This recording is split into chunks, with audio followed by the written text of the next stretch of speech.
Last week I had the opportunity to play Leagues of Cthulhu, a game that I enjoy deeply and am proud to be able to work on.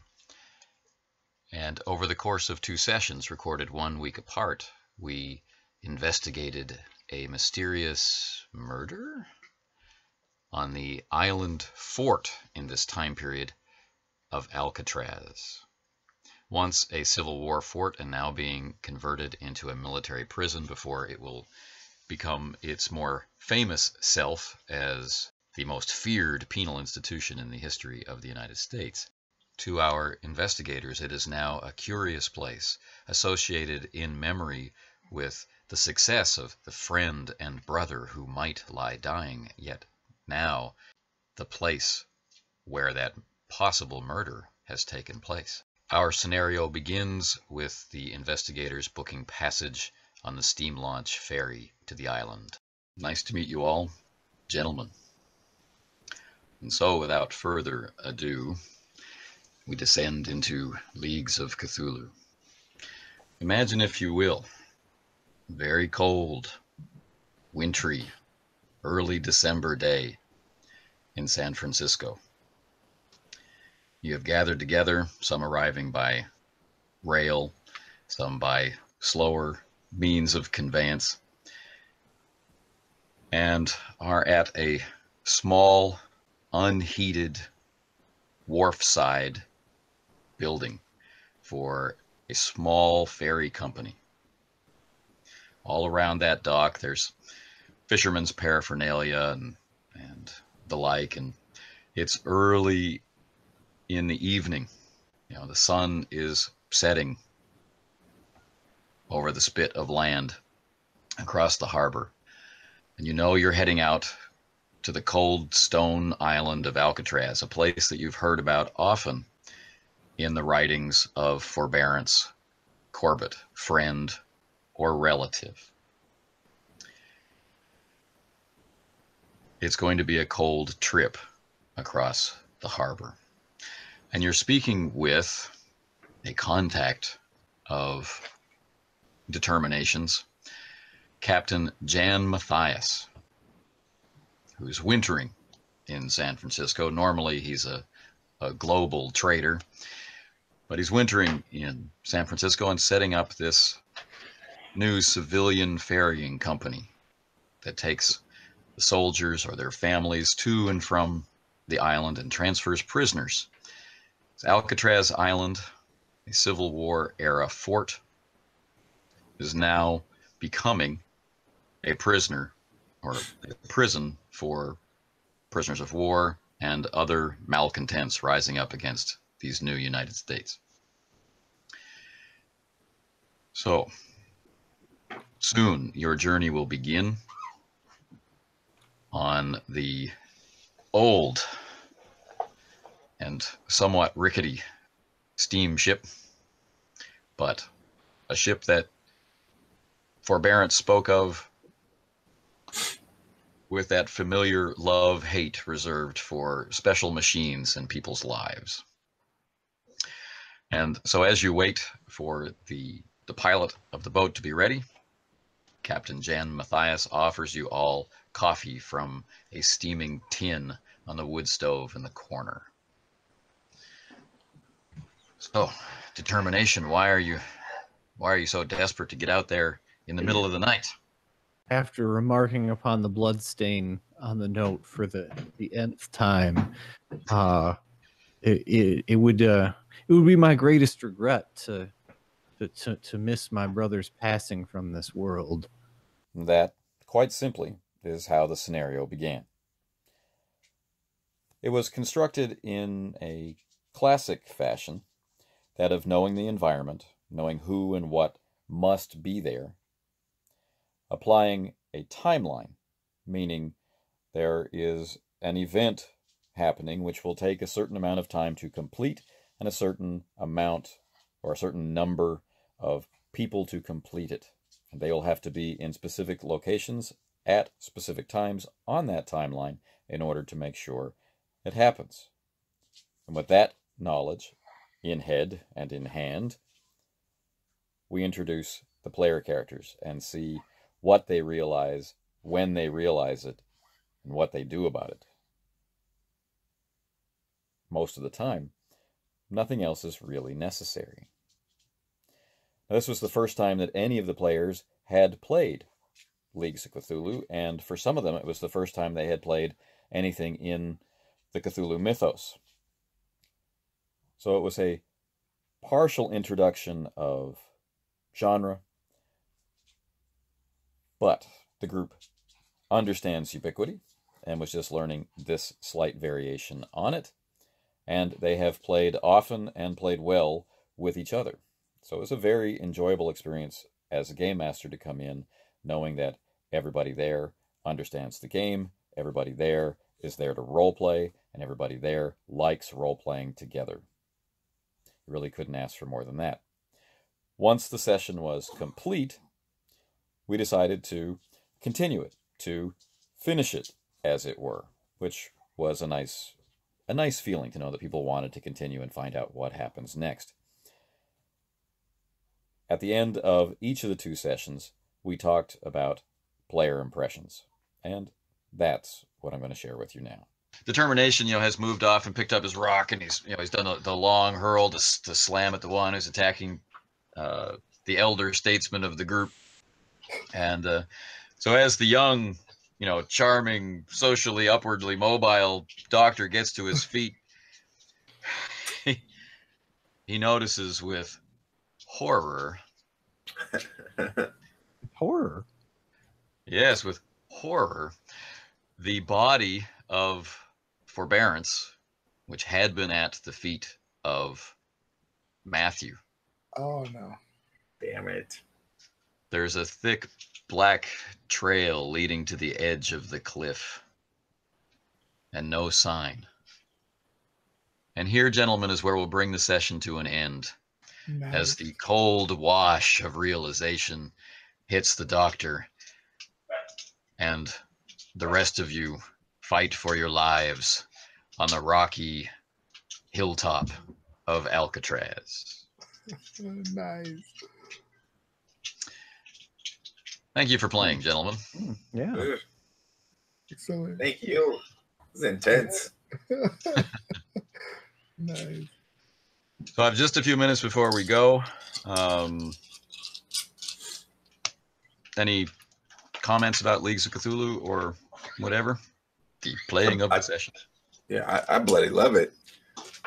Yeah, I am really surprised by how effective the revelation as an idiot, like another point of idiom, like it's another kind of encounter. Like there's traps, there's combat, there's talkie time, but then the revelation is an entirely other kind of thing. It might be the thing that I find most addictive. Maybe why I stuck with Call of Cthulhu. It feels kind of. I mean, I guess other things will have like vehicle like there are other things in other games, but it seems it stands out as at least as unique as the other things, having experienced it. Oh. Yeah, Yeah. It was cool. It's a whole other kind of how. Mm-hmm. Yeah, I'm just a little sad that I didn't get to 0 sanity just to see what happened. I almost had it. But now I want to see what happens. So, I do have that question. Can one regain sanity? Yeah, there's a variety of ways to regain sanity, like rest, victory over the thing that's harming you can restore some. Traditionally, drugs. The young doctor there is skilled in helping people talk through their psychoses, and that can restore some.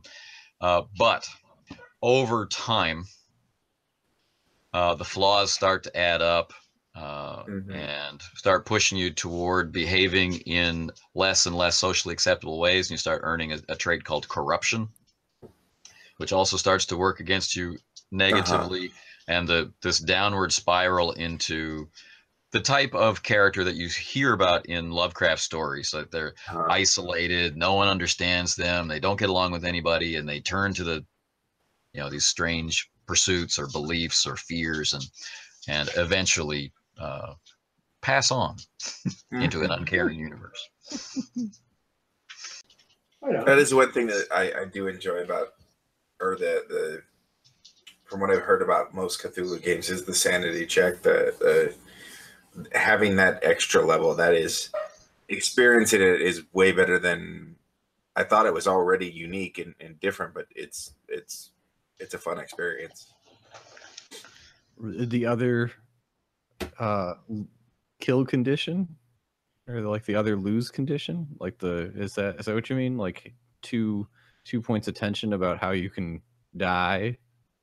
Yeah, well, and it to have ramifications, like with Matthew going down to 0. Like now I can't do, like, it extremely limits him. Thankfully, one of the things it limits him to is something he's very strong at.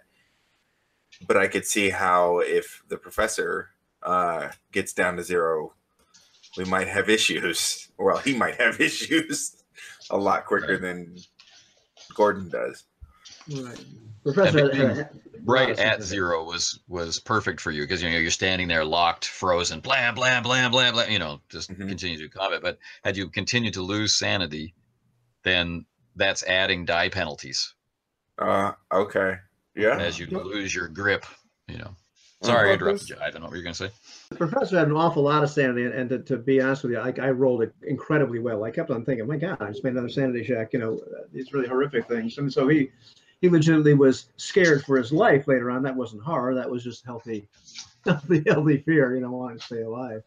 Right. But I do like that. It felt an awful lot like the Leagues of Gothic horror game that we played. The Oh Death, Where Is Thy Sting? That was a great game, and with that kind of realization, all of a sudden, like, my God, we're trapped. Like, something's rotten, and we really have no way out. And of course, I could see how you could take this in various different ways. Like, I mean, the nature of the game we played, we were in real physical danger. But I could see, how you could do that in a much more lengthy version where you're not necessarily. You're stumbling upon things which are horrific, but you're not about to be ambushed by a bunch of deep ones or whatever. But right, exactly. Over time, you just become more and more, frightened. Yeah, for a short session like this, I thought having a little bit of psychological, emotional horror, and then the catharsis of the chance to strike a blow, futilely or not. Might be a good way. So I had no idea. Futility is immaterial. Proactive. Yeah. Right. I didn't hear was it? Oh, just the futility is immaterial. Or at least like playing with people like in this period where they like believe in like God's watching and stuff. It's just interesting because like I don't care if I live or die. Like it kind of how I do it matters as much. It's apart from other kinds of eras or places to role play. That's interesting. And I mean, maybe that's not as prevalent in Victoriana. There's a lot of people who aren't about that, but it does feel different. Yeah. Like a Cthulhu, like with the 1920s, like it doesn't feel there. Because it's much more humanist. Yeah. And we're going great guns toward the Depression. Nobody knows it's coming, but the players kind of have a sense that it's coming. But it's a period of total lawlessness. Government has failed you. The law has failed you. Modern morality has failed you. We've just had this war that no one could ever imagine, right? A war that we can never repeat. And on top of that, the flu. Your neighbor has just come back from the dead and is eating your wife. Yeah, well, you go there. I mean, also everybody just like one of the worst epidemics since the plague. Yeah. It's a little different. It's the Leagues of Cthulhu was a much happier time. Yeah, it feels that way though. It does. Well, at least there are beliefs to lose in the Victorian period, and there's status that matters. Like status, maybe you didn't notice on the sheets, but each one of you have different social status markers depending on your jobs and your age and the group, the organizations that you're connected to. And all of these things are resources, which means they're totally free for the game master to take, to damage, to reduce, to attack or assault, to use to manipulate.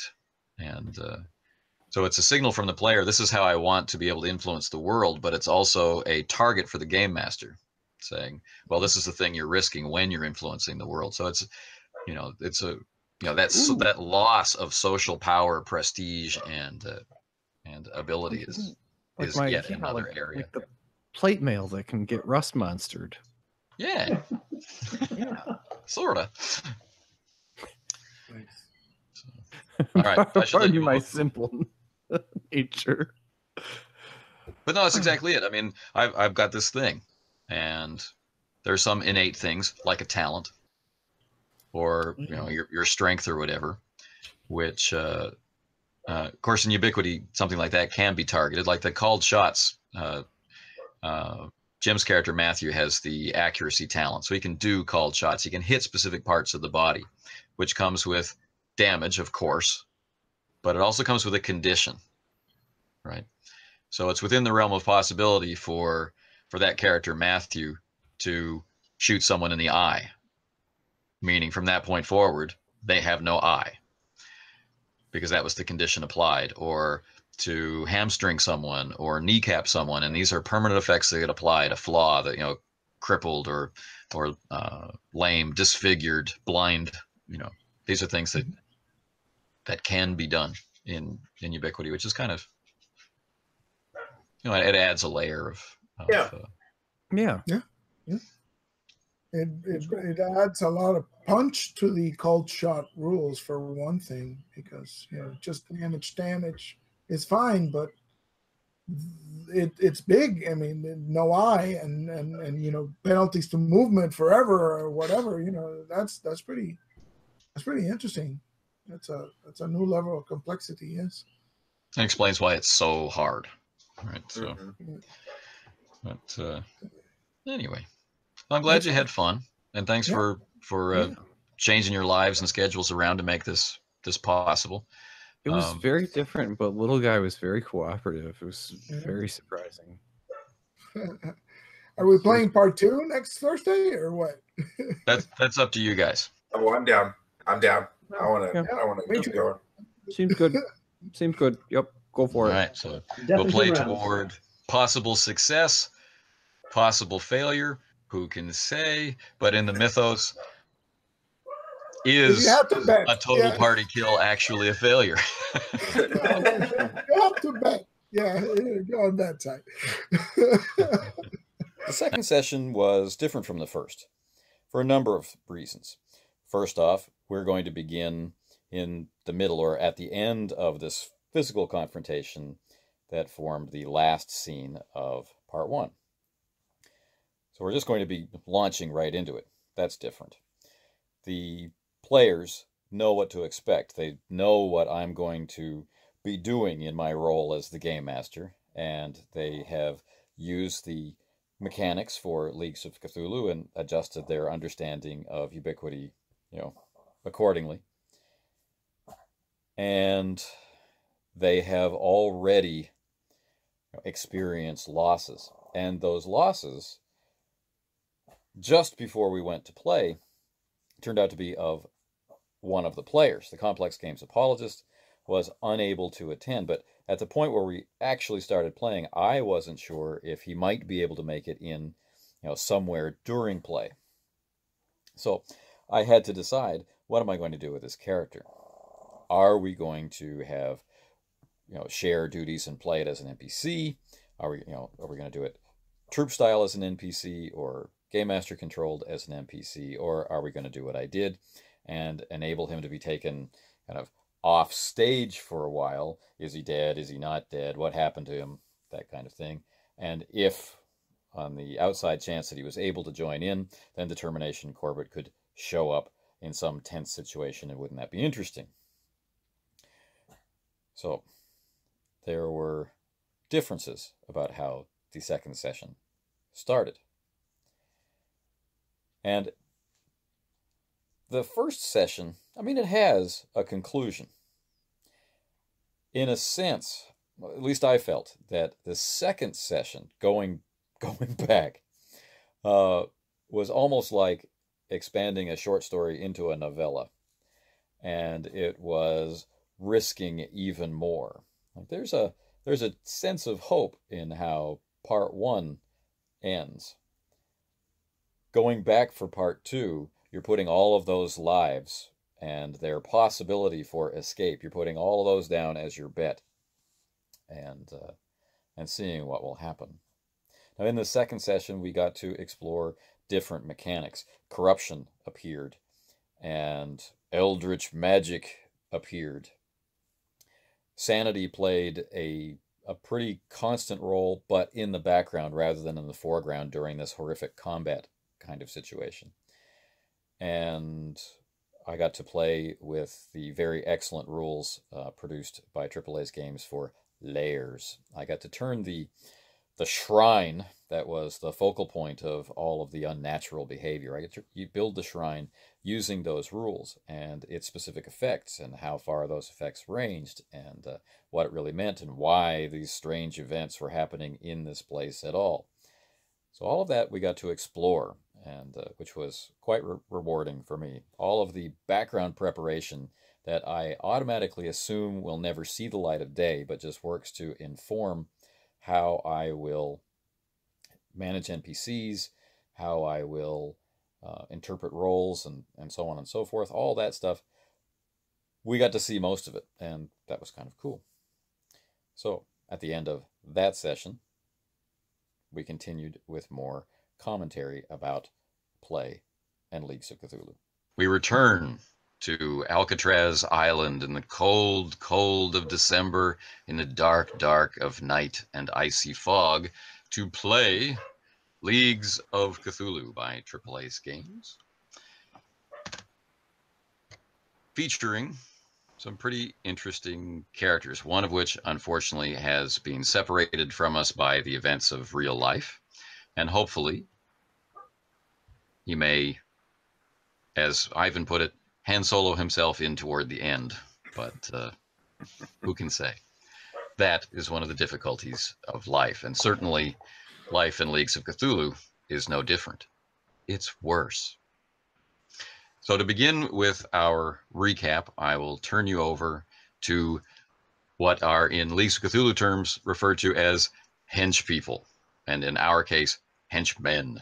And these henchmen will get us all up to date. Well, first the professor had it in his head that we need to go to San Francisco or over to the California. I just don't understand why we gotta go all over the damn world. I love him to death. I take care of the man, but Jesus.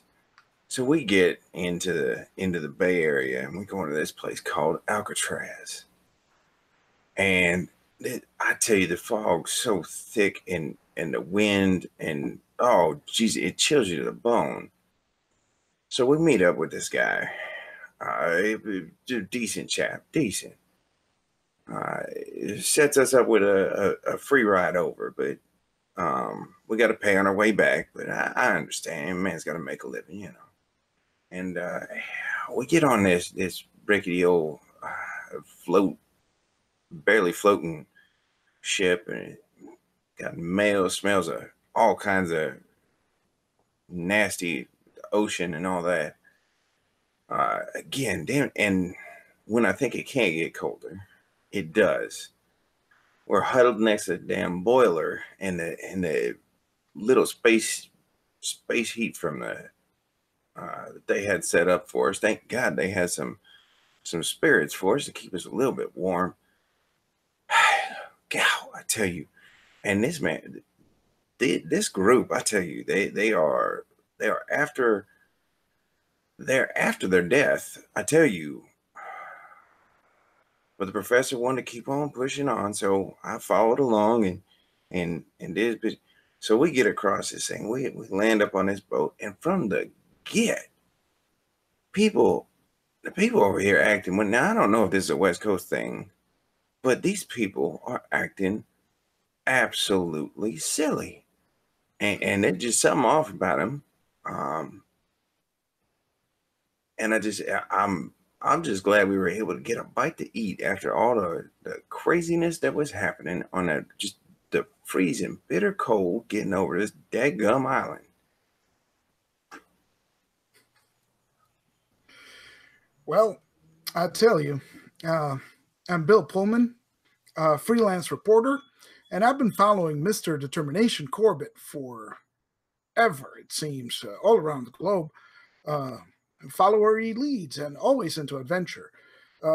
Now, we were supposed to have come here to Alcatraz to meet with Mr. Corbett's brother, and as soon as we stepped into that dock, things started going strange. The guards didn't seem to be expecting us, and it was clear Mr. Corbett said he had an urgent communication from his brother. So we managed to talk our way in. They led us to this holding area.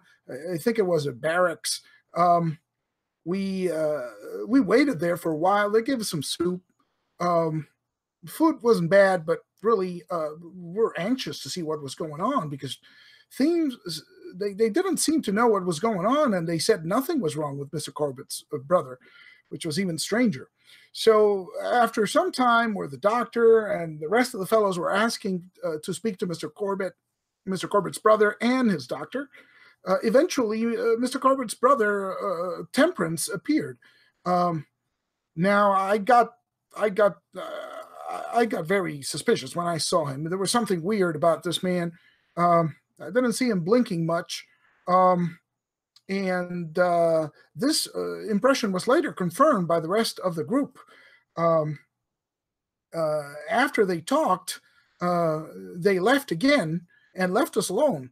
Mr. Corbett and his companions all agreed that there was something very wrong going on, and they really expected Mr. Corbett's brother to be injured. Now, we waited and waited, and finally a prisoner came in. This place used to be a fort and now is being turned into some sort of prison. They're moving Native American population in here, and this fellow was beat up, and that's not right.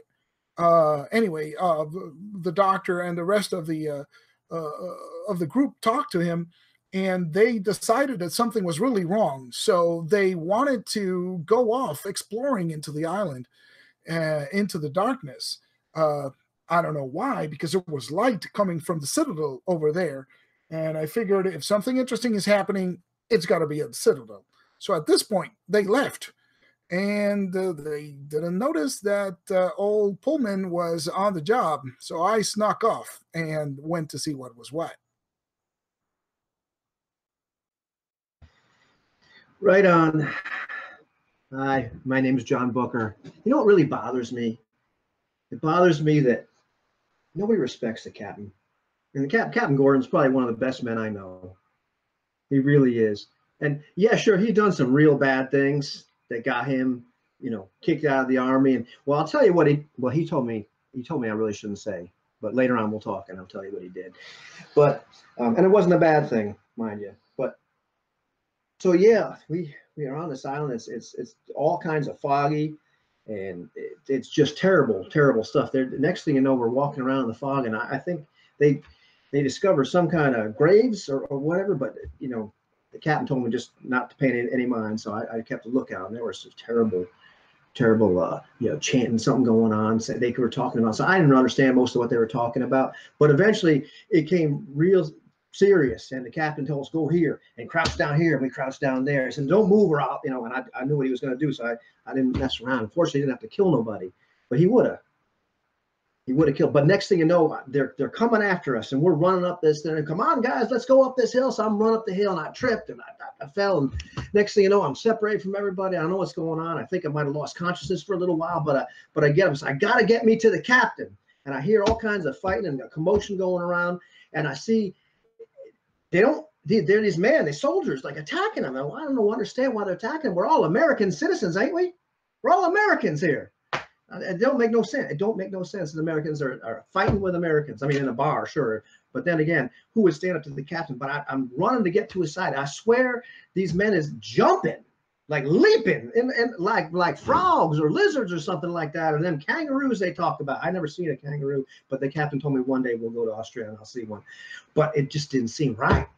And I finally get up there, and the captain, there's all kinds of shots going on, and that fat professor, he just took off. I watched him, he just slid down the rocks like that. I didn't see him no more, but I heard him scream. So, and next thing, the captain's just standing there all wide-faced, and I was like, I don't understand. Because the captain, he's one of the finest men I know. So I'm just been running up to him right now to ask him, what's wrong, Captain? What's wrong? Because he killed a man, I think. But I don't know. He's killed a lot of men. But I'll tell you about that later. I don't want to tell you about that right now because Cat will get mad at me. That's how the session began, having the characters recap the events of the previous session as their henchmen. Now, it's pretty common for a group that hasn't played with henchmen, or lackeys as they're referred to in All for One. Followers is the pure game term in Ubiquity. For a group that isn't used to playing with henchmen, the tendency is, especially in troop style play, that those secondary characters fade into the background almost as if they aren't there at all. And for the sake of that first session, I didn't want to make a big deal of it. I didn't want to keep pushing them out into the light. Certain characters got picked up, and that was enough. We heard a lot from Karl Fromm, the very self-important intern of Dr. Hibu. And we heard a lot from Patrick, the sarcastic and extremely lazy vocal aide or assistant to our mysterious professor. We didn't hear very much from Pullman, the reporter, and we didn't hear very much from John Booker. Well, this is very much in keeping with their character. Booker is quiet, keeping to the background, just waiting for his captain to call on him. And Pullman, well, he's incredibly curious, and so he was pulled in the direction of investigation and actually separated stealthily from the group early on. So, reintroducing him enabled me to reestablish some concepts about the island to keep those fresh in people's minds, and the situation outside of this focal point of combat where things had ended up at the end of the session. So we were able to reestablish a lot of details without me giving a lot of exposition, which I found very satisfying. Any details that can be shared through dialogue between the players tend to have a greater effect, greater purchase in the memory, and tend to be things that people will use more than simply hearing them in the Game Master's description. So we finish off the combat. We see Determination Corbett and the last creature go over the side of the cliff, vanishing into the fog. And then silence returns, or silence as it is now going to be on the island, for the island is wrapped in this chant that seems to come from everywhere and nowhere. And over the course of the session, it gets louder and louder, and the characters begin to notice things about this chant. But as they go through their investigations, they are separated from each other.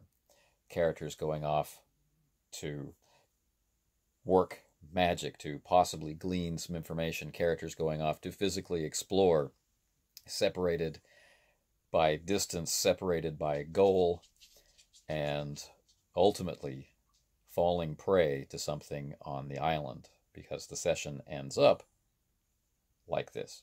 In the morning, Henry arrives at the island. He picks up the bags of mail. He delivers some bags of groceries. Exchanges some pleasantries with the guard. He doesn't ask if the passengers from last night are going to be leaving. And he heads back to San Francisco, whistling a tune and thinking about tomorrow's events.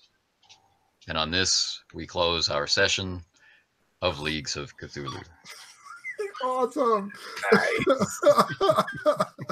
I don't know if that was a good way to play the game, but that was a good Lovecraft story, right? Everybody divided. Some guys get taken here, some stay behind.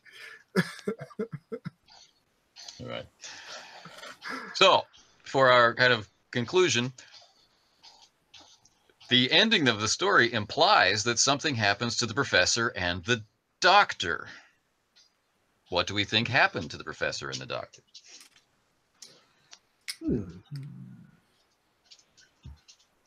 That's very interesting. The professor tries something supernatural again? Like, does he try to go back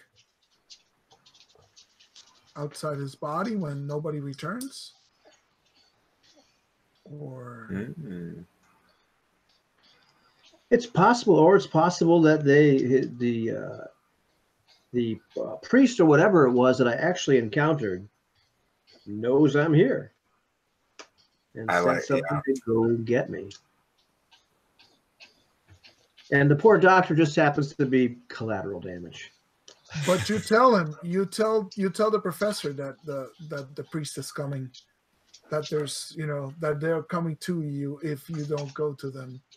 So the professor withdraws to a corner, trying to delay the inevitable. And I think when he sees that there's no way out, he takes the bottle of chloroform and pours it on a handkerchief and just, or maybe he slits his wrists with You're not taking me awake. No, I think he slits his wrists, right? Maybe he well, enough chloroform will definitely do you in. No, well, enough chloroform will do you in. That's true. Yeah.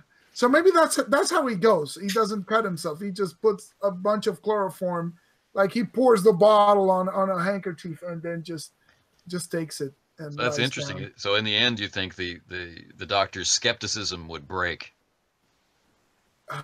Yeah. with his sanity, right? I think with his sanity, he gets so freaked out that he does. And of course, they were summoning something. And if you piece together all the pieces, you know what they were summoning. That's correct. Which would arrive hungry and need feeding. So I hope you enjoyed it anyway. No, definitely. Awesome. Any comments about Leagues of Cthulhu now that you've seen it from kind of both sides? I'm curious, the Eldritch XP, what does that end up doing? What? There's a skill in the game called Eldritch Lore, and you saw the professor use it a couple of times in the game, and this is another specialized skill, meaning it has categories inside it that you focus on learning. You don't learn Eldritch Lore by itself, and he specialized in Eldritch Lore creatures. And it provides a cap on your sanity, so the more of it you learn, the less sane you are. Gotcha. And it's used for learning magic in the game and that sort of thing. So as he was casting his magic earlier, it was affecting his sanity, and it was drawn from his otherworldly, things that man was not meant to know, kind of knowledge. So the only way to learn Eldritch Lore is through experience, and that might be experience like we had in this session, where you encountered something that is obviously not of the world that humans understand, or reading books of the recorded wisdom of the experiences of people who have encountered such things. And little by little that accrues, and you can only spend it on the Eldritch Lore skill. So it builds very slowly. So the more active you are in seeking out these blasphemous books of lore, or the more active you are in going to places where legend tells us that people disappear and things like this, the more of it that you will earn. So it's it's a double-edged situation. It definitely provides you with the tools to resist, but it's also destroying the thing that you would resist for. So I like that quite a bit. Okay. Yeah, it's pretty Yeah, cool. It's a permanent 1-to-1 sanity loss when you gain another point of elder lore, and you have no choice but to spend it. When you get the points, it automatically converts into the elder lore skill, and you lose sanity. So it's not like you can say, oh, what am I going to do with this? It's you kind of the more you experience, the more you kind of slip down that slippery slope into madness. Yep. Yeah, it's kind of analogous to what happens in Delta Green, so it's very similar. Yeah, and Call of Cthulhu before it. Yeah, I bet that's the origin point of everything. What does a corruption do again? A corruption is on a scale of 1 to 5, and you can also use corruption in the Gothic horror game. And it's a judgment. I mean, you could run it solely from the perspective of the game master, who's kind of like inside the motivations of everyone. I like to run it as a consensus of the table, but the idea is that that evil is real. Right? It's not we just don't understand Cthulhu. He actually, from the Star Trek Next Generation perspective. No, there's evil. It exists. Mm-hmm. And the choice to do a good act or an evil act is a choice, and you can make it. So when a character commits an evil act, they earn a point of corruption, because the fact that evil exists puts humanity on the side of not evil. Mm-hmm. Evil is a thing that humanity detests. Well, if you have done an evil act, then you are in some way corrupt, and you'll earn these points. And when they reach this level of 5 corruption points, they translate into a permanent flaw. Oh. That flaw is assigned by the game master to reflect the way that the person is corrupted. Acquired it. Yeah. Gotcha. And then you refresh now to 0 corruption, but you have 1 corruption flaw. It can never be removed, right? Corruption you can redeem yourself from this path of corruption with as much effort as you took to get on the path of corruption, right? So it can keep building and building. And if you amass enough corruption flaws, then you're removed from play as a player character and become a villain. Yeah, and that's I like that mechanic an awful lot. That's something I experienced a little bit in our Leagues of Gothic horror game, and then I was kind of happy seeing as it was like a one shot to go ahead, and the professor seemed like a sort of guy that would start to slip into that, and it is a slippery slope into becoming a non-player character, but I think you also can kind of start to have that experience of the person. Maybe they're not Wizard Whately, but they're starting to be led down this path of not just being exposed to the eldritch horrors of the world, but being willing to do things that normal people wouldn't do.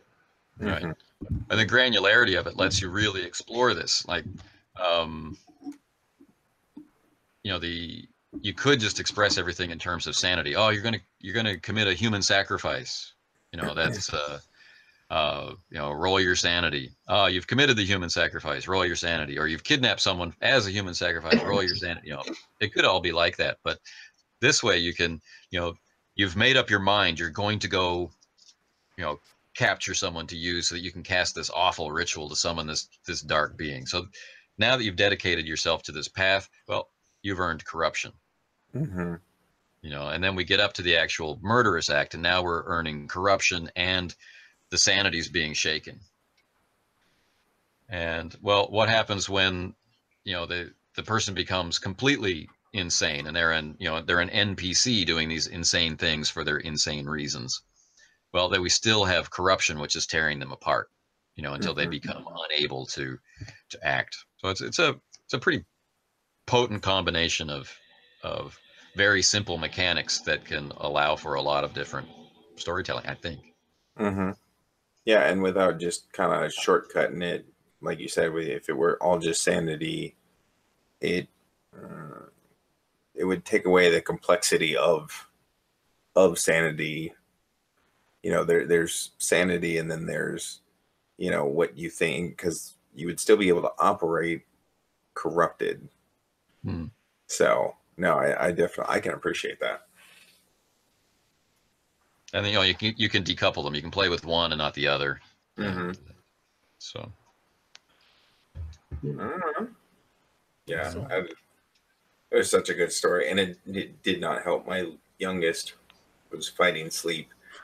I was over here, I'm not joking you, maybe 5 feet to my right, tapping on the door, just tapping on it, and then having the door slightly creak. And I've got the lights out in here, and I'm just like, Jesus, really? He's providing the sound effects. That's awesome. Oh, he was helping. nice. I forgot the professor's last words when the Dagon, whoever comes to the door, is he turns to the good doctor and says, "I don't hear the frogs." Yeah, I felt so bad. I even left myself a note, and I forgot it in the end. It's just I'm so used to running without notes of any kind, and so it's a shame that the last words were not "I don't hear the frogs," but they were. We just didn't utter them. But you know, having played Delta Green too, like we're just playing these two different games where we're experiencing, you know, similar vibe. You know, it's exploring it a different way.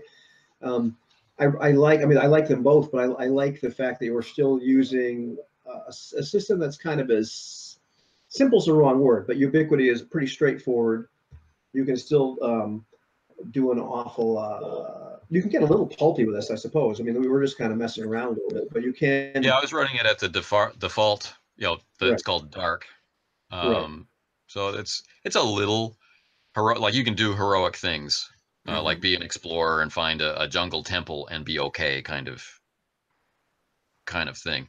And we can crank it up to, you know, hopeless. Yeah, here we are. We're in this one. We're on an island. There's no way out. You know, it's pretty much hopeless. It's just like, well, how long is it going to take them to die? Yeah. Or, you know, but I could see how you could run like a campaign of something like this, where, you know, a group of people really start to stumble upon things, and you know, it's that up to it. Yeah. But there could be these moments of incredible, you know, we can really drop the hammer on them too, as well. But you know, this sanity mechanic, it's funny. It's different because, like in Delta Green, we're dealing with sanities expressed in, you know, from 0 to 99, and you know, here the sanity loss is a lot less granular. I mean, the effects happen pretty fast. I mean, yeah, you can lose that much sanity in Delta Green and still have like a temporary effect, or if you're temporarily insane, so you can kind of get the same sort of experience. But it's pretty similar, yeah. Yeah. But it seems to be a little bit compressed, which is, you know, the whole mechanic. Instead of 100 points, it's like 6. But I think that fits the whole, the thing as a whole, because we didn't play it pulpy, right? So it's right. You want to see that descent go quickly, not too prolonged. Well, you know. Yeah, we didn't play it pulpy, but we certainly were. It was cinematic. Yeah. It was very much cinematic, where you do fast forward through those things, where you do start seeing the effects of stuff happen faster. Yeah, and maybe it's the way we've been playing Delta Green, but Delta Green was I visualized it immediately as more of a campaign thing, because it has the epilogues, not the epilogues, what do they call the vignettes at the end, which we called epilogues, but the home phase. The home phase, and that's part of the game. So if everybody dies or everybody goes insane in the thing, you miss the vignettes. So you would be expected to at least play like a couple of sessions, right? So it's more geared to the long term. This could be played on the long term, but I think it's perfectly suited for like, one game like this. Okay, so everybody dies at the end, so it's cool. It's still, I agree. It's, you know, it's more geared for the immediate. You can have one session and you can go through the whole thing and experience the madness and experience the everything, you know. And at the same token, you might go through it and come out on relatively unscathed, ready for the next adventure, right? So let's cool. pull the screen back a little bit and talk about this one shot, because it was designed to show this, right? So you got it exactly. I wanted to be able to show what the system is about at its heart, and you can do it in a single session, which I think is cool. And then campaign wise, of course, well, after you come through your adventure, right, your sanity has taken a hit. So what are you going to do, right? So in campaign play, you continue to play, right? So you know that you've suffered these horrible losses. Well, what do? Maybe you turn to drink, which has some, you know, minor numbing effects and, you know, simulates the restoration of sanity, or you know, maybe you check out one of these new asylums, right? One of these health centers in the countryside where you know, you get nice white clothes and you can check yourself in for a little. You know, there's options open, right? Or maybe you know, through the commissary of friends, you know, you talk your way through and you know, find some kind of safe place. So there are mechanisms for partial recuperation of the. There are, and partial recovery. Yeah, and that's great. It's great. So you know, all those things are there in the game, but I looked at the clock and I saw how much time we had left, and I wasn't certain we could get to an absolute played through finish for everything, and so I defaulted to my narrative instincts, and I thought we had a good place for a Lovecraftian end, so I went for it. Right. And the character of each character had something to bring to the fight. All right, so we've got the professor with magic, both information gathering and defensive. We have the doctor, who's an alienist, can handle issues of sanity, but he's also a doctor, can handle injuries. We've got the henchmen who bring in other investigation abilities and so on and so forth to support everybody. In case it turns to combat, we have the decommissioned soldier, right? So everybody brings something. And then the desperation character, Desperation Corbett, one of his talents was called Rabble Rouser. Yeah. And what it allows is the recruitment of non-player characters as followers. So in, you know, with all 4 players active and with guards pulled away from the prisons, and we didn't have a chance to investigate it. Not all the guards had been turned. Some of them were complying out of fear. Some of them are just, you know, tricked or being manipulated, that sort of stuff. Just following orders. It's possible for the group to recruit, you know, your pitchforks and of course in this case muskets and not muskets, but you know, rifles and pistol brigade to take back the island from what has taken it over. So there's a lot of different ways that this could have gone. You know, many of them lead to confrontations that the group as a whole is not likely to survive. But the idea of 1 or 2 survivors, you know, at the dock waiting for Henry, that appealed to me a lot too. So I really wanted to find out, and I wasn't pushing in any of those directions. Just me asking questions. What do you want to do? Where do you want to go? And yeah, it's interesting. Is the one observation I have, and I don't think it's even a critique. It's there were a couple of moments where one hesitates to say, is this guy overcome by fear? Is he wanting to stay, wanting to go? I had that sensation with both the Doctor and with Pullman, where it would have been really interesting to go either way. I mean, Pullman could have gone with the rest of the guys into the orgy thing. The summoning. The summoning. And that's one of those points where I wonder, is there some sort of mechanical thing that might aid my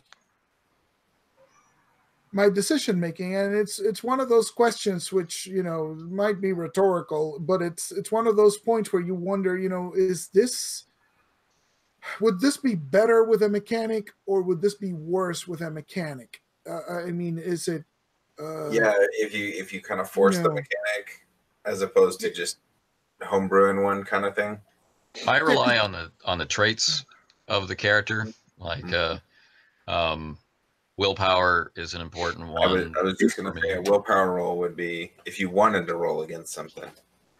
Yeah, because those are the types of mechanics that when you're a player and they get forced on you, you resent them. But when you find yourself struggling with your own instincts, it's like, wow, will this guy go with them or resist? And then you're wondering, it would be nice to maybe make a wisdom check here or something to say, this is really bad idea, right? So I should run, versus it sounds good to me, let's go, right? So you got in Ubiquity. I mean, I play a lot of different Ubiquity characters. I'm usually the NPC, not the PC. So when I'm looking at this character, and I don't want it to seem like the same guy, like an endless series of the same guy, because I don't tend to do voices, and in Hangouts there's not much of a physical portrayal that you can show. So I'm looking at how intelligent is this character, right? What are they able to process quickly? So we often have a lot of kind of average intelligence characters, so I try to play them as a little slow on the uptake. How willful are they? Right? If they're being bullied or pushed into something, how are they going to dig their heels in? But then there's the charisma trait, which isn't just their ability to put force out into the world socially. It's also their interest in other people, right? Charisma ties to empathy, not just to con and intimidate. It ties to empathy. So this is how I think about the social side of the character. And then I look at the flaw. What is the flaw making me do? What is my motivation? So for Pullman, that curiosity flaw, the agony of I want to go forward, I want to see what's on the other side, coupled with his investigative ability, right?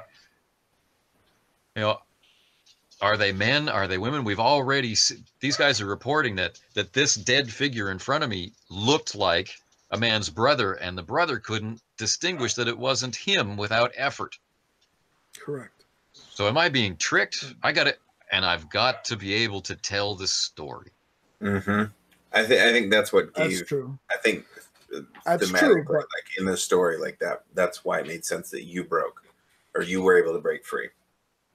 But the counterpoint to all those things is sometimes the story takes a wrong turn, right? So how do you decide?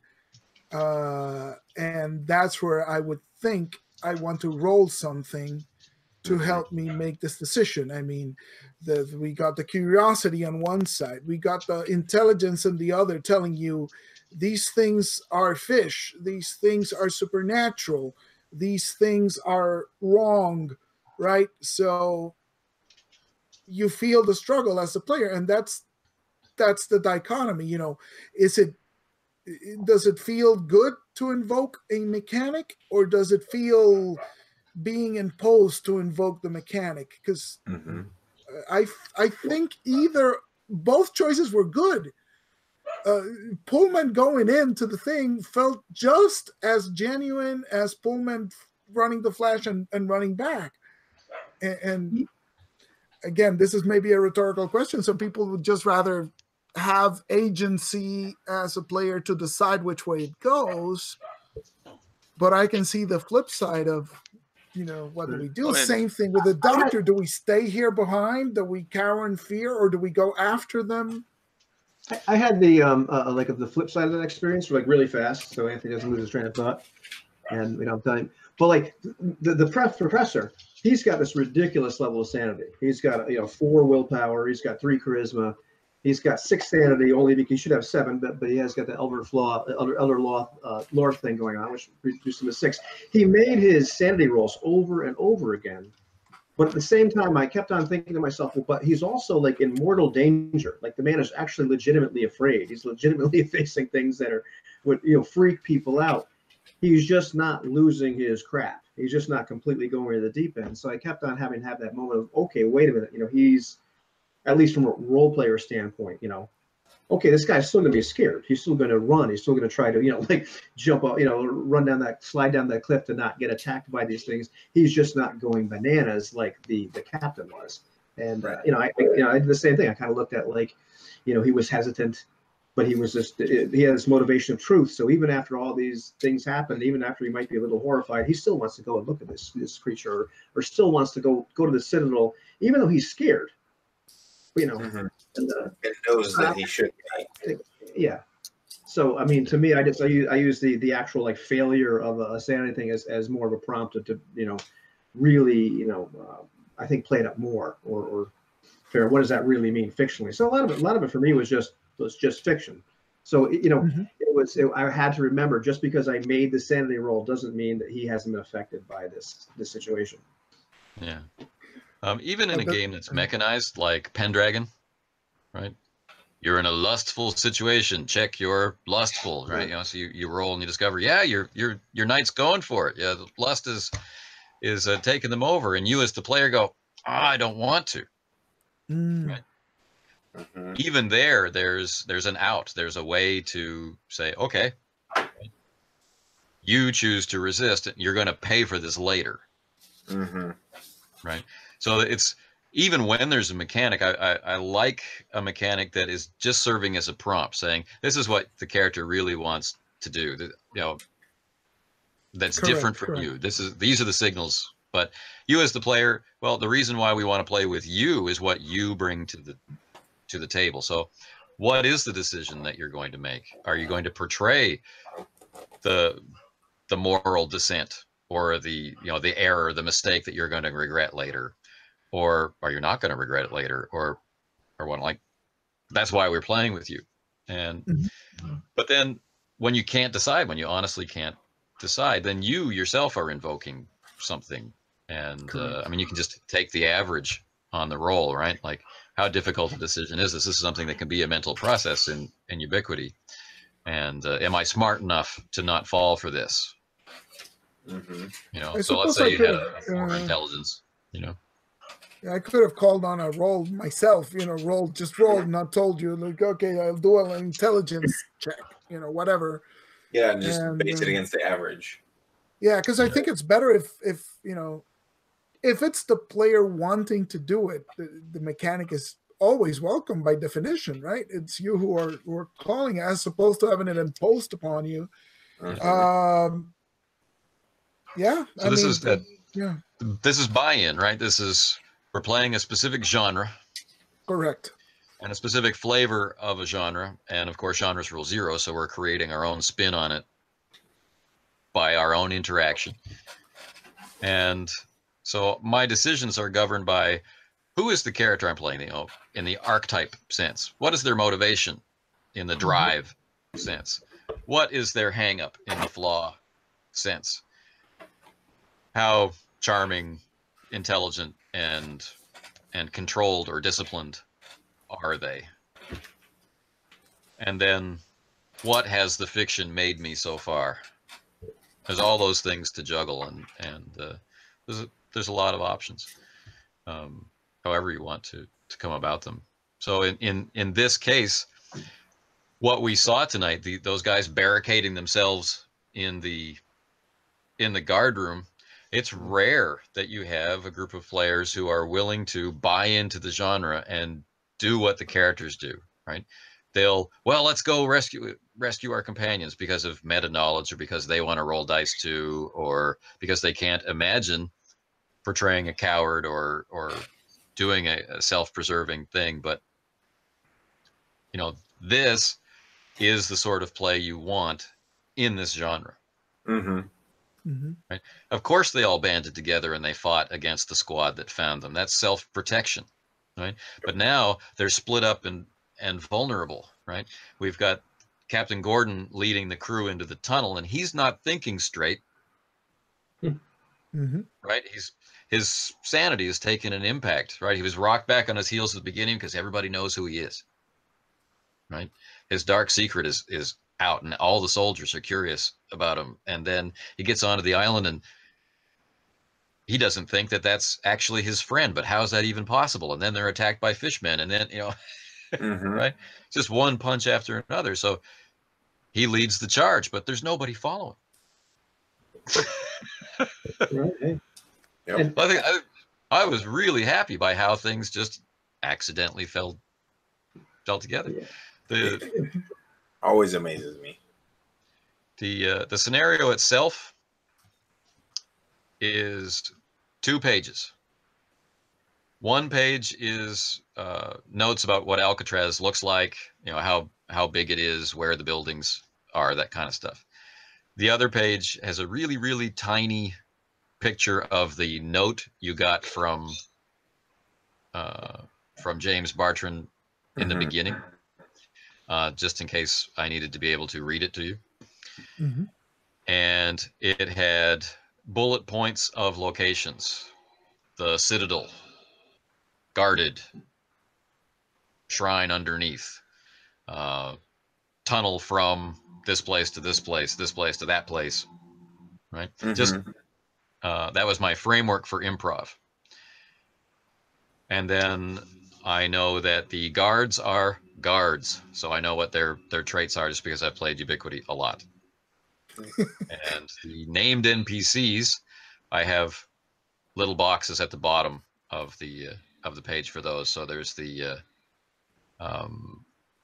hybrid deep ones and the special deep ones, in case I have to use them in a way that I couldn't foresee. I wanted all of their stats in one place, so they wouldn't all just be 2s, or everything I roll for them is a 2, or everything I roll for them is a 3, and that's it. There is nothing else.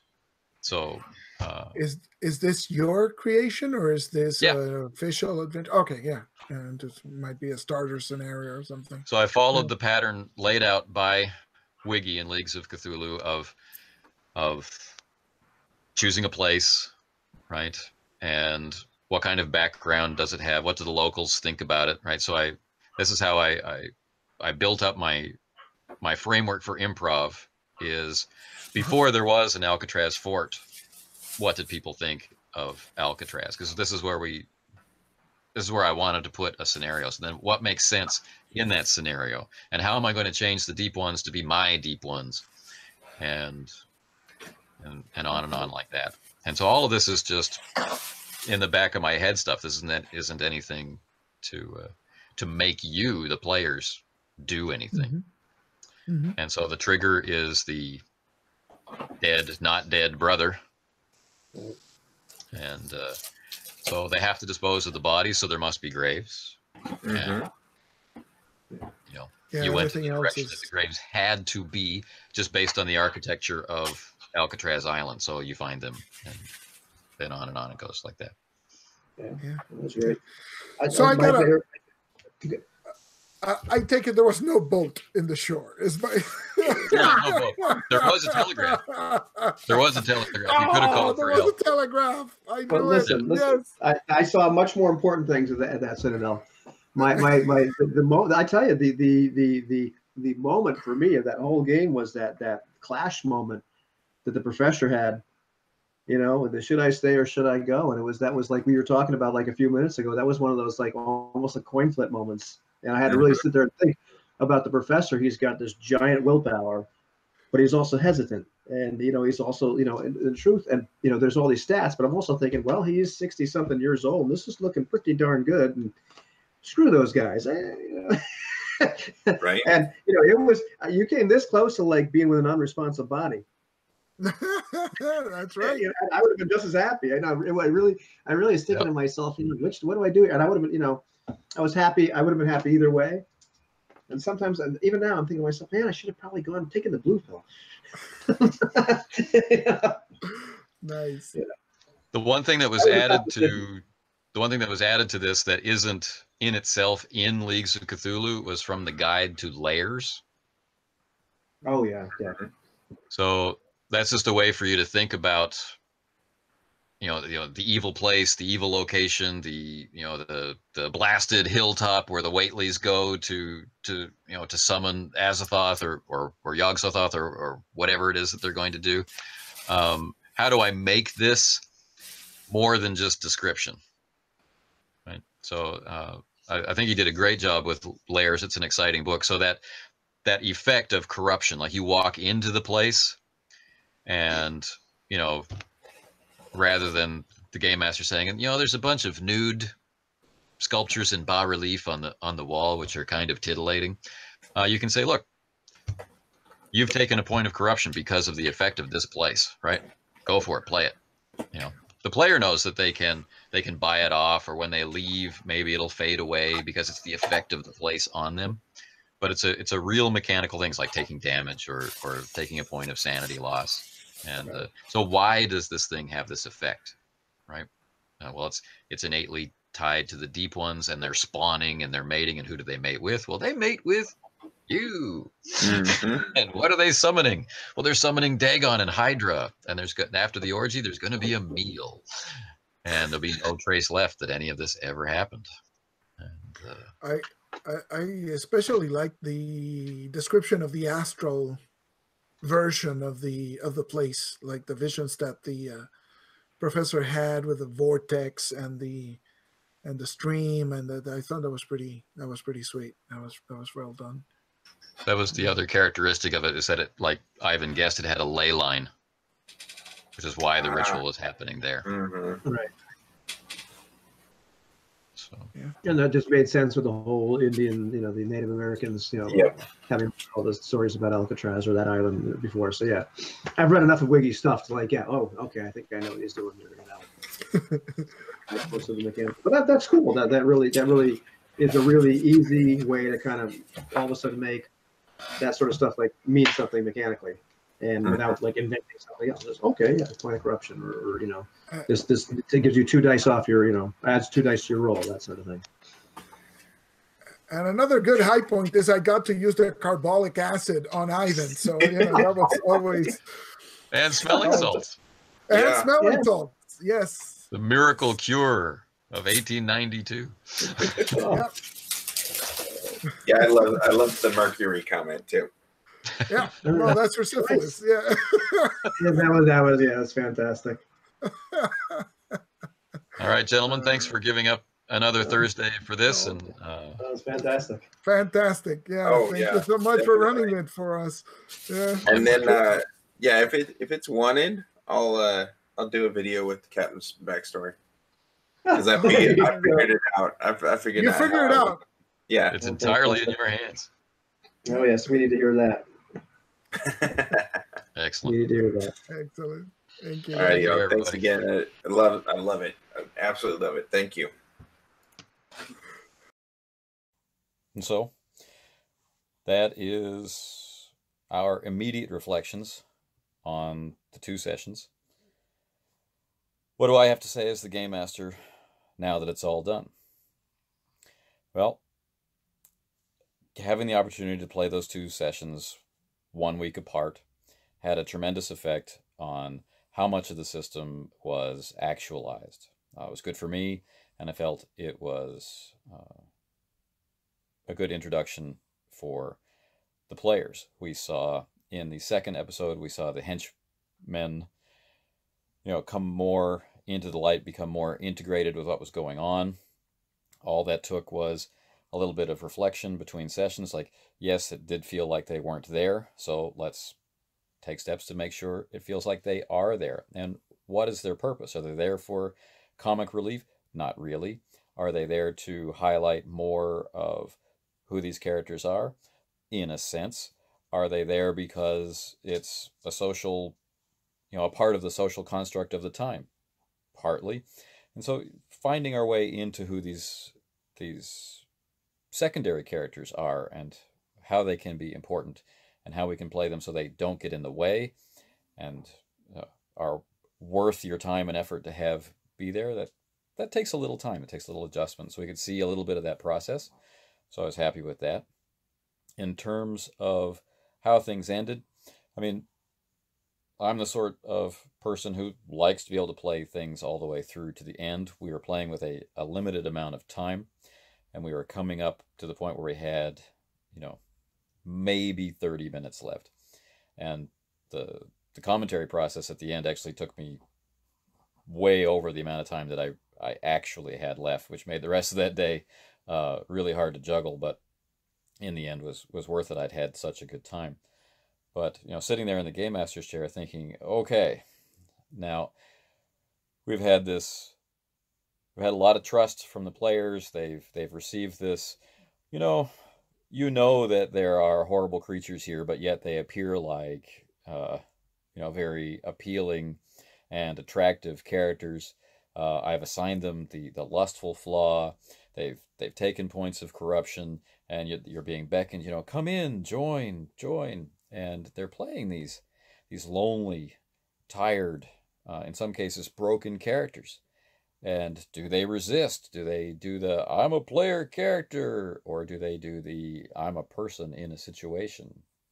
What's going to happen? I didn't know what was going to happen, and what I got was very rewarding. So do we then go for the inevitable? Do we push to have a knock on the door of the barricaded guard room and say, join us, kind of thing, and see what happens there? Do we repeat what we just experienced, or can we get more effect or get more power from fading to black on that and leading the viewer or the reader or the player themselves to wonder what actually happened? So as this was a situation with pre-generated characters designed to be a one-shot, I felt like this was a rare case where I could exert some centralized authority and say, here's where it ends. And we're not going to talk about exactly how it ends for those characters who are barricaded there. And we're not really going to zoom in and go into focus on what happens in this shrine filled with things that mankind or humanity was not meant to know. So we pull the curtain over the supernatural, and we turn away from the horrific as the story comes to an end. And I hope that's satisfying for the viewers. It felt right in the moment, but you'll see when you watch the video, of course, that I hesitate. There is a long period of silence. The characters arrive, they descend down the stairs to the cold, rocky beach, and what you're watching is me saying, I've got a whole bunch of options. This was the moment on the timeline where Dagon and Hydra were summoned. They could have appeared in front of them, and we could have had a massive over-the-top horror ending. This is the moment where, because the ritual has succeeded, the professor has every right to be aware of this magical event. And, well, what does that mean? What does that spur him to do? Etc., etc. There's a whole set of choices that I was trying to pick between, and this is what I did.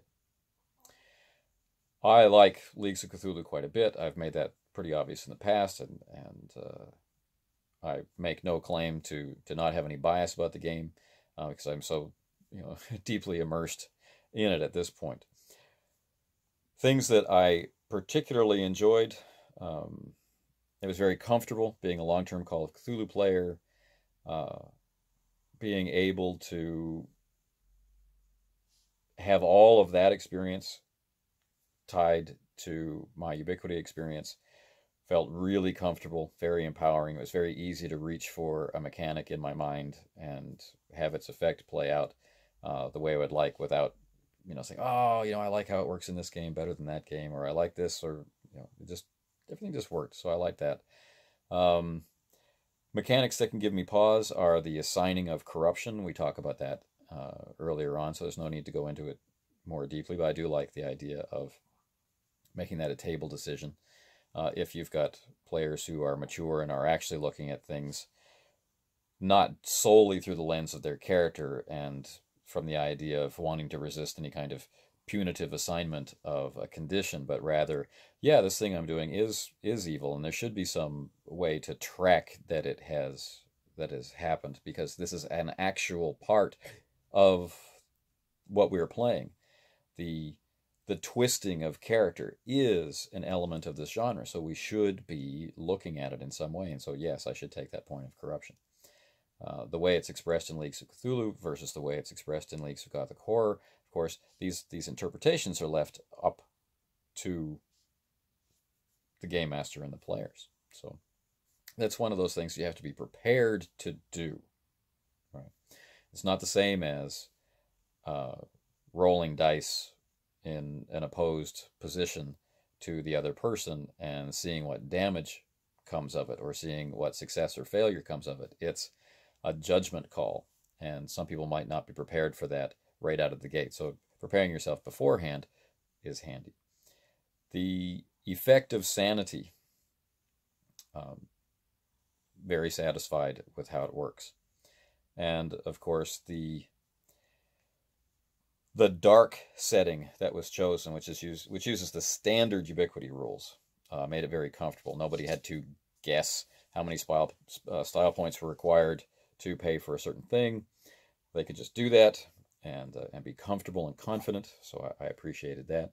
But it also gives you the sense that these people can be adventurers. They can be world explorers. They can be test pilots. They can be, top level academics. They don't have to be, cowardly wallflowers, sickly individuals, hiding out in deserted houses in Providence, Rhode Island. They can be some of these other characters that populate Lovecraft's fiction. The whole contention that crops up in Trails of Cthulhu and other games about purist, versus pulp, or ludicrous, and a totally artificial distinction laid upon Lovecraft in a way that helps no one. So it's nice to be able to go into this version of things and have both, just have both all the time. Now, if you really wanted to ratchet it up and make it more toward, or more likely to end up in, dark straits, then you change the effectiveness of style. You go toward the grittier end of the ubiquity spectrum, and this is provided for you in the core rules. Or if you want to have more of an eldritch or an elder sign, or shotguns versus Cthulhu situation, then you can increase the effectiveness of style, all without changing any other rules. So that's kind of handy, right? So if you've got a group that needs a little bit more light in their darkness, make style more effective. If you have a group that thrills to the despair of it, that likes that cosmic horror, dial down the effectiveness. And if you want to be able to experience both, then leave things right where they are.